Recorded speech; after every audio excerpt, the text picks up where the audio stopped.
सभी को नमस्ते, सभी को नमस्कार। मैं कार्तिक गुप्ता आप सभी का Kartik sir official YouTube channel पर बहुत-बहुत स्वागत करता हूँ। आज हम डिस्कस करने वाले हैं कि यूपीएलटी ग्रेड का एग्जाम हमारे सिर पे है और ओटीआर का रिकॉर्ड तोड़ रहा है। ओटीआर का मतलब है क्या? 21 दिन में कितने फॉर्म भरे गए?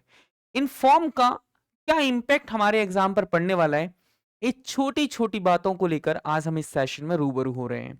तो सबसे पहले मैं बताना चाहता हूं कि सबसे पहले स्टार्टिंग डेट जो थी वो 28/7/2025 थी, लेकिन ओटीआर इससे पहले स्टार्ट हो चुका था। जो ओटीआर है वो इससे पहले क्या हो चुका था, स्टार्ट हो चुका था।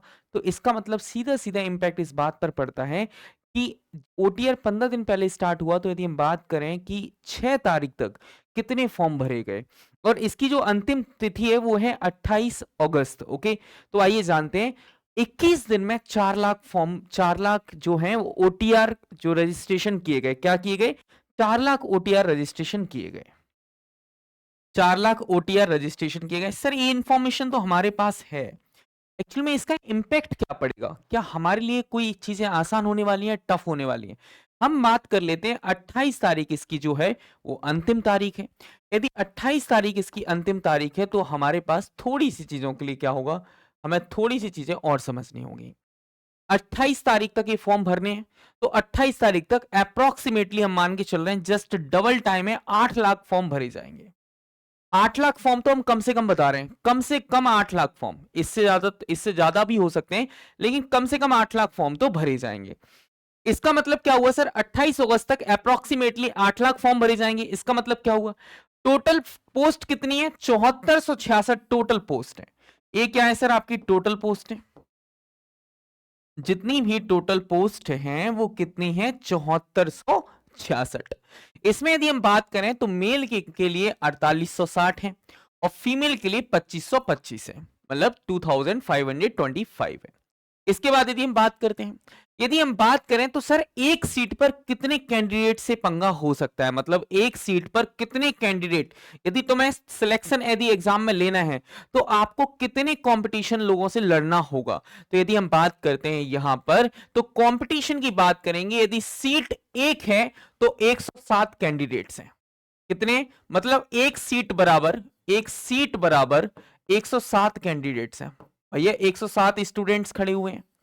ओके, इसका मतलब यदि एक सीट चाहिए तो आपको कम से कम 106 लोगों के साथ कंपटीशन होगा आपका। यदि 106 लोगों के साथ कंपटीशन होगा तो इस बात से आप समझ लीजिए कि कंपटीशन टफ होने वाला है। और यूपीएलटी ग्रेड की जो भर्ती है वो 8 साल बाद आ रही है। मैं तो इस पे कोई दो राय नहीं देता कि कोर्ट जाना चाहिए, नहीं जाना चाहिए, क्या करना चाहिए, क्या नहीं करना चाहिए। मैं इस पे कोई राय नहीं देने वाला। बस मैं इतनी सी बात कहने वाला हूं कि कंपटीशन इस बार टक्कर का है। यदि हम बात करें तो यदि आप चाहते हैं कि बहुत अच्छे से तैयारी करें तो आपको 107 लोगों से आपका कंपटीशन है एक सीट के लिए। अब तक की डेट पे हो सकता है आगे फॉर्म की संख्या 15 लाख हो जाए तो ये रेशियो बदलकर 200 भी हो सकता है।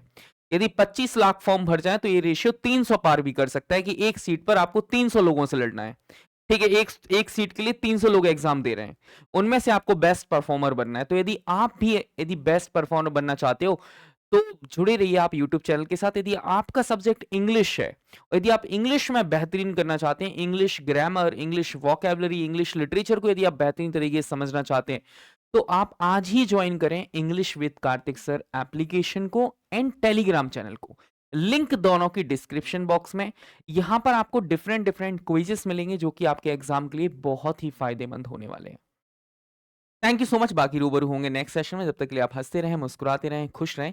चैनल को एक बार सब्सक्राइब जरूर करें, बेल आइकन को एक बार प्रेस करें। Thank you.